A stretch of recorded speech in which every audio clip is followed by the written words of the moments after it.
Hello दोस्तों, कहानियों का दौर चैनल में आपका स्वागत है। आज की कहानी है पगली मायका भाभी से नहीं होता। तो चलिए कहानी शुरू करते हैं। सोनल की भाभी सोनल को 4 बार फ़ोन कर चुकी थी, पर सोनल फ़ोन ही रिसीव नहीं कर रही थी। बाद में जब सोनल किचन से बाहर आई तो देखा उसकी भाभी के 4 मिस कॉल हैं, वो भी लगातार।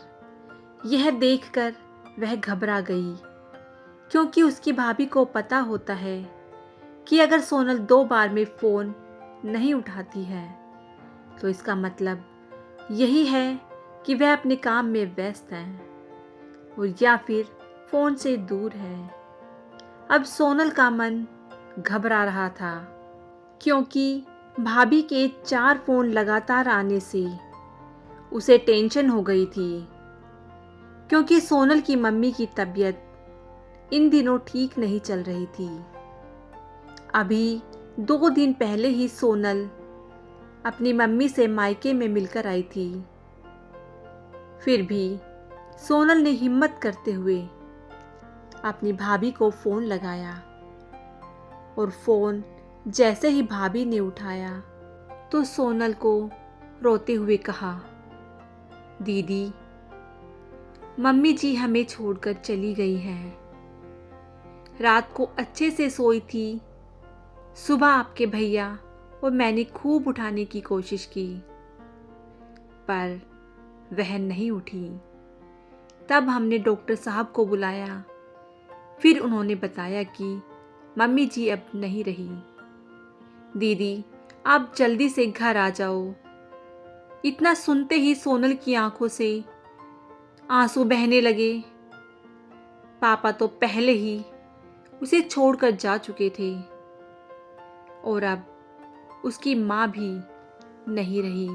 सोनल तो बिल्कुल बेहाल हो चुकी थी। अब सोनल ने रोते रोते यह बात सक्षम उसके पति को बताई तो सक्षम ने उसे संभाला और उसे जल्दी से कार में बिठाकर मायके ले गया। सोनल जैसे ही अपने घर पहुंची तो अपनी माँ के शरीर को देखकर उससे लिपट गई और खूब रोई। आखिर में सक्षम ने उसे किसी तरह समझाया और माँ का अंतिम संस्कार किया। सारे विधि विधान होने के बाद भी सोनल की रुलाई रुकी नहीं रही थी। उसे माँ की बहुत याद आ रही थी। तब सोनल की मौसी ने उसके आंसू पोंछे और उसे संभाला और कहा, सोनल बेटा, ऐसे दुखी मत हो। दीदी नहीं रही तो क्या हुआ, मैं हूं ना, तेरी मौसी। मेरा घर भी तेरा मायका है। तेरा जब मन करे तब आ जाना अपनी मौसी के पास। वैसे कहते भी तो है ना, मौसी मतलब माँ जैसी। बेटी, मैं तेरा दर्द समझ सकती हूँ, क्योंकि तेरे पापा तो पहले ही तुझे छोड़कर जा चुके हैं और आज दीदी भी चली गई। कहते हैं ना कि माँ के जाने के बाद तो लड़कियों का मायका ही छूट जाता है। यह भाभी तो बस दुनिया को दिखाने के लिए नाम का रिश्ता होता है, क्योंकि मायका तो माँ से ही होता है। सोनल भी मन ही मन सोचने लगी कि शायद मौसी ठीक ही तो कह रही है, और वह मौसी से लिपटकर जोर जोर से रोने लगी और कहने लगी, क्या मासी, मेरा भी मायका अब नहीं रहा। तभी सोनल की भाभी दूर बैठी दोनों की बातें सुन रही थी। पहले तो भाभी ने सोनल को चुप कराया और फिर उसे दिलासा दी।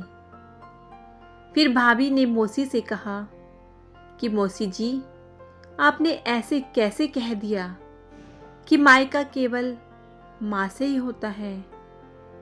मैं मानती हूँ कि माँ का स्थान कोई नहीं ले सकता, लेकिन अभी दीदी के भैया भाभी जिंदा हैं और जब तक हम हैं दीदी का मायका हमेशा बना रहेगा।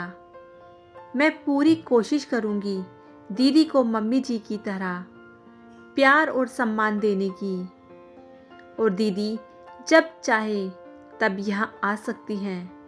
यह घर कल भी उनका था, आज भी है और कल भी रहेगा।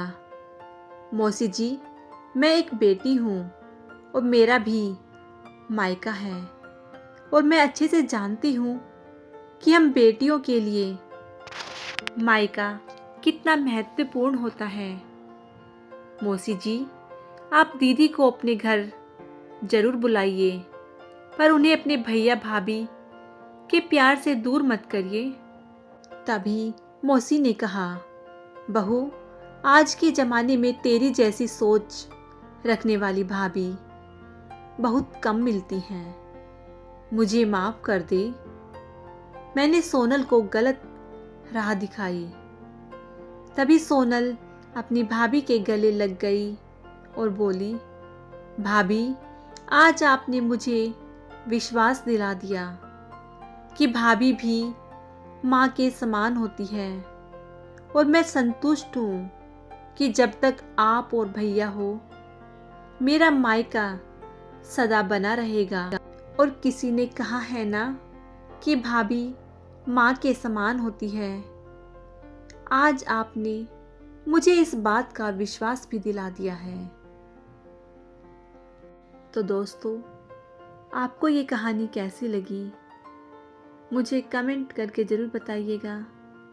यदि कहानी अच्छी लगी हो तो कहानी को लाइक कीजिएगा, शेयर कीजिएगा और मेरे चैनल को सब्सक्राइब करना बिल्कुल ना भूलिएगा। कहानी सुनने के लिए बहुत बहुत धन्यवाद।